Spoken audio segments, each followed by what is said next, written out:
बिस्मिल्लाहिर्रहमानिर्रहीम अस्सलामु अलैकुम। हम दोबारा अपनी सीरीज़ की तरफ वापस आते हैं।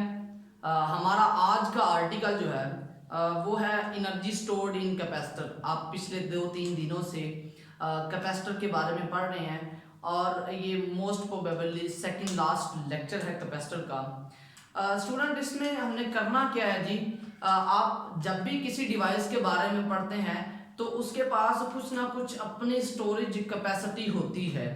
इसी तरह जब आप कैपेसिटर की बात करेंगे तो कैपेसिटर में चूंकि चार्जेस स्टोर हो रहे हैं, तो चार्जेस जब स्टोर होंगे तो वो कुछ ना कुछ इलेक्ट्रिक पोटेंशियल एनर्जी भी अपने साथ कैरी करते हैं। वो कैसे कैरी करते हैं? बहुत सिंपल बात है। जब आप एक चार्ज की मौजूदगी में दूसरा चार्ज वहां पर पहुंचाते हैं तो you have to do some work. आपके पास क्या होता है जी, ये मेरे पास एक कैपेसिटर है और इस कैपेसिटर पर यहाँ पर पॉजिटिव चार्ज है। मैं चाहता हूं कि यहाँ पर एक और चार्ज जाके बैठ जाए, तो मुझे क्या करना पड़ेगा? कुछ ना कुछ वर्क और करना पड़ेगा। वो क्यों करना पड़ेगा? क्योंकि ये चार्ज पहले वाले चार्ज को रिपेल कर रहा होगा। ठीक है, तो हमें क्या करना है? कुछ वर्क करके उस चार्ज को वहां पर स्टेन करवाना है। एक बात होगी। दूसरी बात ये है जी कि आपके पास ये जो चार्जेस हैं ये कभी भी जो है वो सडनली चार्ज नहीं होते, बल्कि क्या होता है, इनमें एक इलेक्ट्रोस्टैटिक इक्विलिब्रियम होता है। पहले एक चार्ज आएगा, फिर दूसरा, फिर तीसरा। क्योंकि पहले अगर 3 चार्ज जा चुके हुए हैं तो मजीद चार्जेस को पहुंचाने के लिए आपको ज़्यादा वर्क करना पड़ेगा। अगर पहले 4 चार्जेस मौजूद हैं तो फिर आपको एक और चार्ज भेजने के लिए उससे भी ज़्यादा वर्क करना पड़ेगा। इसी तरह आप जैसे जैसे ऊपर कैपेसिटर की प्लेट पर नंबर ऑफ चार्जेस बढ़ते जाएंगे, इसी तरह आपको ज़्यादा से ज़्यादा वर्क करना पड़ेगा। तो इनिशियली अगर हम बात करते हैं तो आपके पास जो पोटेंशियल एनर्जी इसमें स्टोर होगी, जो आप वर्क करते हैं, वो किसके इक्वल आ जाती है? वो आ जाती है आपके पास डेल्टा वी इंटू क्यू। ये एक्सप्रेशन कहाँ से आया है? ये एक्सप्रेशन बस सिंपल सी डेफिनेशन है इलेक्ट्रिक पोटेंशियल की। जैसे आप पोटेंशियल डिफरेंस भी कहते हैं। Work done in bringing a unit positive charge from infinity to that point. मैंने चार्ज में चेंज नहीं लिखा क्योंकि हम इलेक्ट्रोस्टैटिक इक्विलिब्रियम के साथ एक एक चार्ज को मूव करवा रहे हैं। ठीक है, समझने की हद तक आपका एक चार्ज है, लेकिन जब प्रैक्टिकली ये हो रहा होता है तो there are millions of charges, लेकिन वो इक्विलिब्रियम में ही ट्रेवल करते हैं।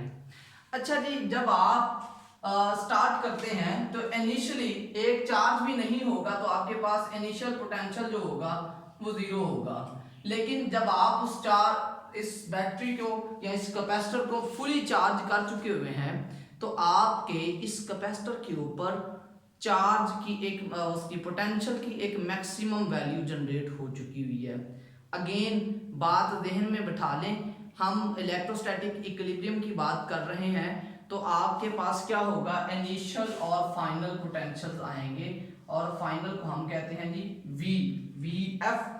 आप लोगों के जहन में शायद आ रहा होगा जी, ये इनिशियल और फाइनल वेलोसिटीज हैं। नॉर्मली आप लोगों ने सिंबल वी आई और वी एफ को वेलोसिटी के लिए इस्तेमाल किया था, लेकिन यहाँ ऐसा बिल्कुल नहीं है। इनिशियल इनिशियल के लिए है, V is potential here and F is for final and V is the potential. अगर आप चेंज की बात करें तो हमारे पास जो चेंज इन पोटेंशियल आएगा, it will be equal to the V F minus V I, और that will be equal to the V minus zero, और वो v के इक्वल आ जाता है। This is change in potential. अच्छा जी, अब आप देखें आपके पास कितना जो वर्क है वो हुआ है। डेल्टा v की जगह पर आप v लिखेंगे, सॉरी ये आ गया आपके पास चेंज इन पोटेंशियल। क्योंकि हमने एवरेज लेनी है तो एवरेज पोटेंशियल आपके पास कैसे आएगा? एवरेज पोटेंशियल आता है जी final plus initial divide by 2। अगर आपने दो क्वांटिटीज की एवरेज लेनी हो तो एवरेज में आपको क्या मिलेगा? उनके मिड वे कहीं ना कहीं कुछ वैल्यू मिल जाएगी। वो किसकी इक्वल आ जाती है? That is equal to the v plus 0 divide by 2, और वो आ जाएगा v के बराबर। This is average potential. जिसे आप डेल्टा वी भी कह सकते हैं। अच्छा जी, अब आप बात करते हैं जी कितनी एनर्जी स्टोर्ड हुई है, वो आपके पास आ जाएगी V/2 इंटू क्यू, और इसको रीअरेंज करके लिखें तो 1/2 क्यू वी आ जाएगा। This is equation for the energy stored. ये आपके पास इक्वेशन आ जाती है कैपेसिटर के अंदर एनर्जी स्टोर्ड की। अच्छा, अब आपने चूंकि कैपेसिटर में पोटेंशियल और चार्ज को तो नॉर्मली नहीं देखा, हम क्या करते हैं उसके रिस्पेक्टिव पैरामीटर्स लेते हैं। उसके रिस्पेक्टिव पैरामीटर्स हमें कैसे मिलते हैं, हमने इक्वेशन बनाई थी Q is equal to the CV, जहां पर आपने कहा था ये Q जो है वो आपके कैपेसिटर के ऊपर चार्ज है और वो किसके इक्विवेलेंट आता है, प्रोडक्ट होती है कैपेसिटेंस और पोटेंशियल की। ये वैल्यू इसी में पुट करें तो आपके पास आ जाएगी 1/2 CV इंटू वी, और इक्वेशन बन जाती है आपके पास 1/2 CV²। दिस इज इक्वेशन ए। ये आपके पास इक्वेशन ए बन चुकी है। अच्छा जी, अब इस ए इक्वेशन में आप पोटेंशियल एनर्जी फाइंड आउट कर सकते हैं कैपेसिटर के लिए, और उसके लिए आपको क्या चाहिए, आपको पता चाहिए जी 1/2 कांस्टेंट है, C capacitance of a parallel plate capacitor, और सेकेंडली आपको चाहिए उन दो कैपेसिटर्स, उन दो प्लेट्स के दरमियान पोटेंशियल। अच्छा, अब इसको मजीद रिफाइन किया जा सकता है, और वो किस तरह से कर सकते हैं जी, वो बहुत सिंपल है।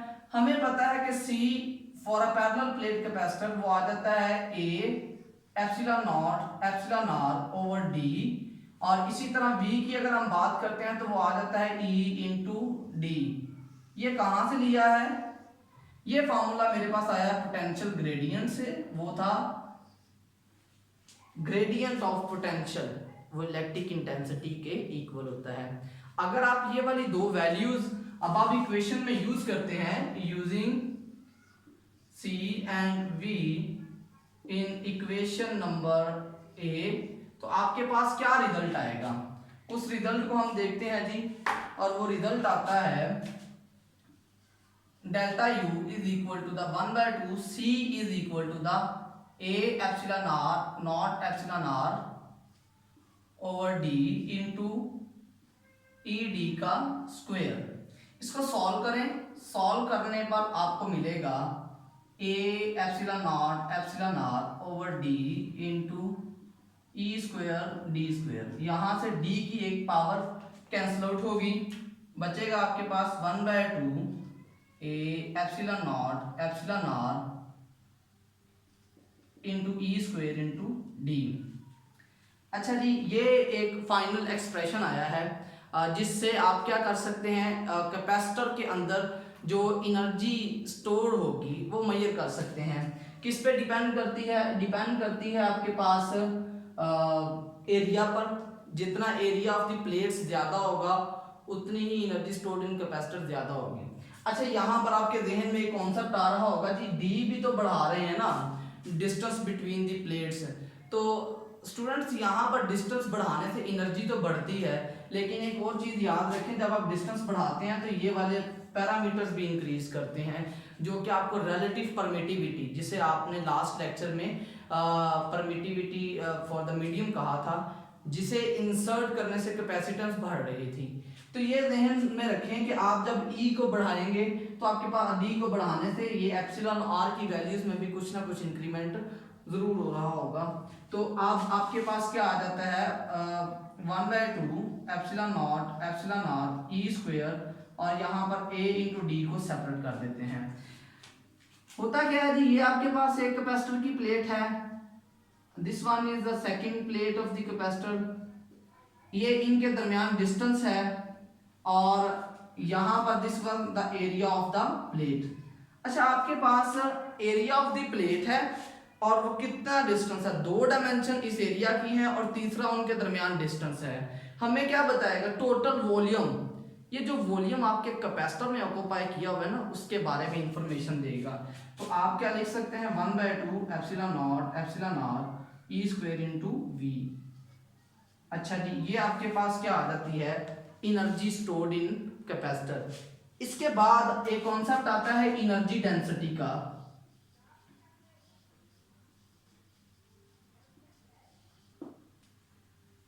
उस एनर्जी डेंसिटी को हम नॉर्मली स्मॉल यू से लिखते हैं, वो आपके पास क्या आ जाती है, एनर्जी पर यूनिट वॉल्यूम। अच्छा जी, एनर्जी डेंसिटी की बात करते हैं, वो आपके पास क्या आ जाती है, energy is 1/2 epsilon naught epsilon R E square into V over B क्या आ जाएगा, वी। ये वी तो कैंसिल आउट हो गए, रिजल्ट क्या बचेगा जी, this is equal to the 1/2 epsilon naught epsilon R E square. और ये हमें क्या बताता है जी, एनर्जी डेंसिटी। एनर्जी डेंसिटी से मुराद क्या है, इसको अक्सर सिंपल अल्फाज में आप ये कह सकते हैं, energy stored in unit volume. किसी कैपेसिटर के ऑक्युपाइड यूनिट वॉल्यूम में जो एनर्जी स्टोर्ड होगी इसे हम कहते हैं एनर्जी डेंसिटी। तो ये हमारा जो आज का आर्टिकल था, ये कैपेसिटर से रिलेटेड सेकंड लास्ट आर्टिकल है। तो मेरा ख्याल है जी आप लोगों ने इसमें से काफ़ी चीज़ें गेन की हैं, काफ़ी चीज़ें आपने समझी भी हैं।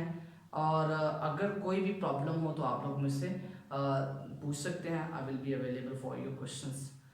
बहुत ज़्यादा ख्याल रखिएगा जी। अल्लाह हाफिज़।